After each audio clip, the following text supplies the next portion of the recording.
August 1348. A castle above the river in Bordeaux. Inside it men are dying. Not soldiers, not in battle. These are clerks, priests, bodyguards. They came here to deliver a wedding, and in the middle of them stands a 14-year-old girl who owns the most expensive wedding dress England has ever produced. Over 150 metres of imported silk embroidered with gold. It's packed in her luggage. She has never worn it. Her name is Joan. Her father is the King of England. She is, on paper, one of the most protected people alive. A fleet of 4 ships brought her here. More than 100 English archers guard her, some of them veterans of Crécy. If she completes this journey, she becomes the future Queen of Castile, and her father wins an ally in the biggest war in Europe. If she fails, the alliance dies with her. But the thing killing the men in that castle doesn't care about archers. It doesn't care about treaties, and it has already reached the corridor outside her room. Here is what makes this story different from every other royal tragedy. Kings and princesses die. It happens. They get tombs, effigies, state funerals. Their bones are still there, 7 centuries later, under marble in Westminster Abbey. Joan of England has no grave. The girl with 4 ships, 100 archers, and a dress made of gold has no known burial place anywhere. Her father sent men to bring her body home. And then the record goes silent. So the question this story has to answer is not just how a princess died, it's how a princess disappeared. To understand that, you have to start with the dress, because the dress is the reason she was on that ship at all. In the royal accounts of 1347, there is a list, not a chronicle, not a poem, an inventory, the kind of document written by a man who counts things for a living and doesn't exaggerate, because exaggerating is how clerks get hanged. And what he counted, item by item, was a princess being converted into a statement. A wedding gown of racamaties, thick silk, imported shot through with gold thread. More than 150 metres of it. A suit of red velvet, 2 sets of 24 buttons, silver gilt and enamel. 5 corsets woven with gold, patterns of stars, crescents, diamonds, a green silk gown embroidered with rose arbours, wild animals, wild men, a brown one on a base of powdered gold, covered in circles, and inside every circle, a lion. The symbol of her house, beds, bed curtains, riding clothes, a portable chapel decorated with dragons and gold, so she would never have to pray in someone else's church. Down to 12,000 pins, 12,000 pins. Nobody packs 12,000 pins for a girl. You pack 12,000 pins for a message. Because here's what that luggage actually was. England was locked in a war with France that would eventually be called the 100 Years' War.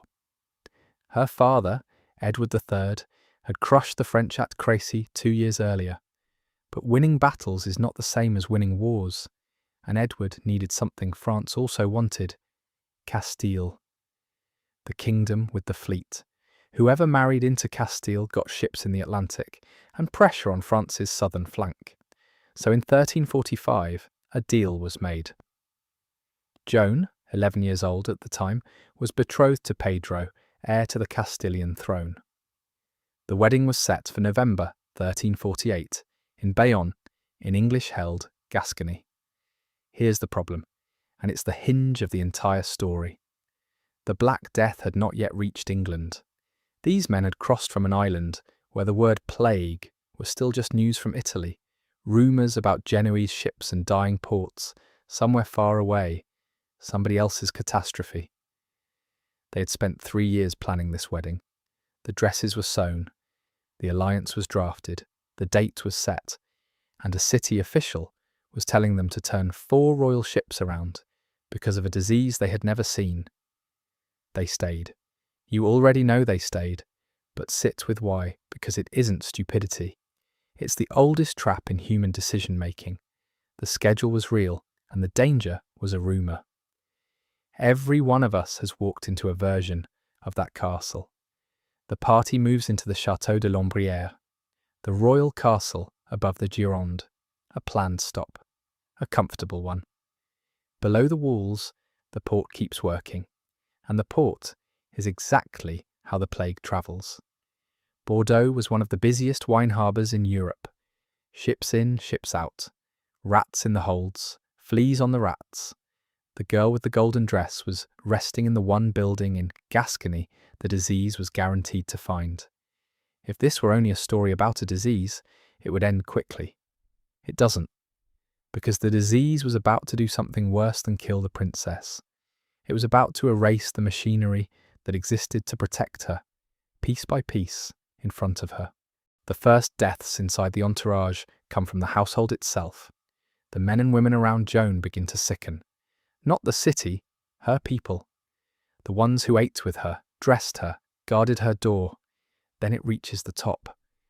On the 20th of August, 1348, Robert Bourchier dies. Understand what that name meant inside that castle. Bourchier was the former Chancellor of England. He had survived Crécy, one of the deadliest battlefields of the century. He was the adult in charge, the man whose entire function was, nothing happens to this girl. He was dead within weeks of stepping off the ship, and with him died the thing that had defined Joan's entire journey, the illusion of protection. 100 archers stood in that castle with weapons that had stopped the French army. Against this, they were decoration. The household breaks. Joan is moved out of the city, most accounts say to Lormont, a small village across the water from Bordeaux. Away from the port, away from the dying, it doesn't matter. By the time they moved her, the question wasn't where she was, it was what was already in her blood. The end, when it comes, is fast. The sources describe a violent, sudden attack of the disease which fits everything we know about how plague killed the young. And here, the record does something that tells you how much chaos surrounded her. It can't even agree on the date. Some sources say the 1st of July, others the 2nd of September, 1348. 2 dates, 2 months apart for the death of a king's daughter. Chroniclers usually know when princesses die. They write it down the way we write down eclipses. Nobody reliably wrote down Joan's.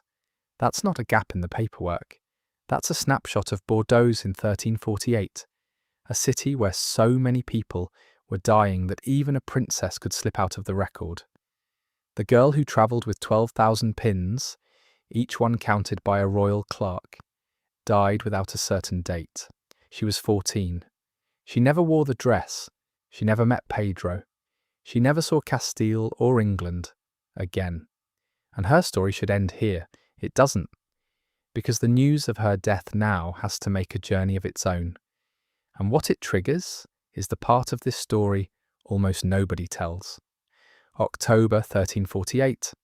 A man rides through a dying continent. Andrew Ulford, the lawyer, one of the few senior members of the party still alive, travels back to England to tell the king. Picture the country he arrives in. Because while Joan was dying in Gascony, the plague had landed in England. The island that hadn't believed the mayor's warning was now living it. Within roughly a year and a half, something on the order of half the population would be gone. And before it was over, the king's own house would be hit again. 2 of Joan's little brothers, Thomas and William, infants, both dead in the same wave. Into this arrives Ulford, carrying the news that the wedding is a funeral. And now we get the single most extraordinary document in this entire story. Because Edward III sits down, or rather, has his chancery sit down, and writes a letter to the man who was supposed to become Joan's father-in-law, King Alfonso XI of Castile, dated the 15th of October, 1348. It opens the way royal letters open. Protocol, politics, the marriage that was meant to bind 2 houses in permanent peace. And then it stops being a royal letter. Edward writes about death as a force that spares no rank and no age. He calls his daughter a martyr, An angel sent ahead, looking down on her family from heaven. He tells Alfonso he trusts God with her soul, that she has gone to a place where she will reign among virgins forever. And then the King of England, the victor of Crécy, the most feared monarch in Europe, explains why he cannot hide his grief in 6 words that survive 7 centuries. For we are humans too. Kings did not write like that. Royal correspondence was machinery. Titles, claims, formulas. This letter has machinery in it, yes. But underneath the formulas, a father is telling a stranger, in writing, that his child's death has broken something in him that crowns don't fix. It is the closest thing Joan ever got to a eulogy, and it looks like an ending. The princess is dead, the father has grieved, the alliance is dissolved. The letter itself formally releases both houses from the marriage. Story over, except for one order, issued 10 days later. On the 25th of October, Edward sends men to Bordeaux. Their mission, recover his daughter's body and bring her home, to be buried in London among her ancestors. The men go, and then nothing. There is no record that Joan's body ever reached England. No funeral, no tomb, no entry in the burial registers of any English church. The King of England ordered his daughter home, and history cannot tell you whether anyone ever found her. So where is she? 7 centuries later, there are 3 answers, and they cannot all be true. Answer 1, Bayonne. Some accounts state she was buried in Bayonne Cathedral, the city where her wedding was supposed to happen. It has a dark symmetry. Married to the town in death instead of life. But the cathedral holds no confirmed tomb, no effigy, no inscription that settles it. Answer 2, fire. The historian Norman Cantor put forward a harder version, that Joan died inside Bordeaux itself, and that the mayor, the same Raymond de Biscala who allegedly stood on that dock and warned them, eventually set fire to the port district to burn the plague out of his city. The flames in this account took the royal castle with them. If that's what happened, there was no body left to recover. The men Edward sent would have found ashes. Answer 3, the one nobody wants to say out loud, that she was buried the way tens of thousands were buried in Bordeaux that year, quickly, anonymously, by people who were themselves dying, in ground that was never marked because there was no one left to mark it. A princess in a plague pit. The sources genuinely diverge here. This is not a mystery historians are hiding. It's a mystery the year 1348 created by killing the witnesses, the clerks, and possibly the grave itself. One object survived it all, the paperwork. The wardrobe account still exists. You can, today, read the exact description of the green gown with the wild men, the brown gown with the lions, the chapel with the dragons. The dress outlived the girl, the wedding, the castle, and the grave. England kept the list, it lost the daughter. 2 last facts, and then a question that the sources cannot close. First, the alliance Joan died for, died with her. England and Castile drifted apart, and Pedro married someone else, a French princess, Blanche of Bourbon. Within days of that wedding, he abandoned her for his mistress. Years later, Blanche died in his custody, and many accounts say on his orders. History remembers him as Pedro the Cruel. That is the marriage Joan was sailing toward. We don't get to say she was lucky. She was 14, and she died terrified, far from home. But the record forces you to hold both facts at once. The plague took her life, and it may also have taken her out of the hands of a man who would be remembered for what he did to his wives. Second, there is one place you can stand next to Joan of England, Westminster Abbey. On the side of her father's tomb, among the small bronze figures of his children, there she is, a girl in stone and metal, a few centimetres tall. A father who could not bring his daughter's body home put her image on his own grave instead.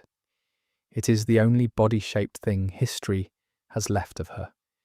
So here is the question, and the sources from 1348 still contradict each other. So your answer is as valid as any historian's. Where do you believe Joan is? In the cathedral at Bayonne, buried where she should have been married? In the ashes of a port that was burned to save a city? Or in unmarked ground, alongside the thousands of ordinary people who died the same month she did? The one time in her life a king's daughter was treated exactly like everyone else? The records can't decide. Maybe that's the real epitaph. The girl who is itemised down to 12,000 pins is the one thing 1348 never accounted for.